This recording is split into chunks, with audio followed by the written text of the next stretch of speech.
It's a strange situation that India has been on the receiving end of the most intolerant visitors for centuries. Um, and I was looking for examples of intolerance in other nations and civilizations who point to India.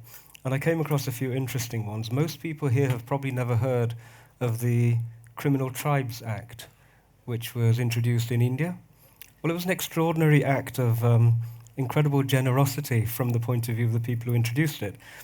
But in passing that law in Parliament, its sponsor said, when we speak of professional criminals, we mean a tribe whose ancestors were criminals from time immemorial, who are themselves destined to be, by the usage of their community, to commit crime, and whose descendants will be offenders against the law until the whole tribe is exterminated. So this was the preamble that was used to pass the Criminal Tribes Act in 1871. By birth, criminal by birth, yes. But it wasn't just the British who did this, and it wasn't all British.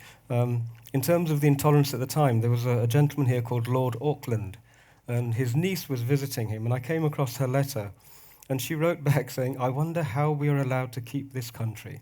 Why don't they cut all our heads off and say nothing about it?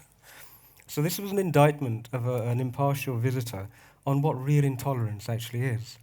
And I don't think a subject of intolerance can be talked about without a reference to the emergency, because that, if anything, was an act of intolerance, of incredible intolerance, and yet is conveniently bypassed.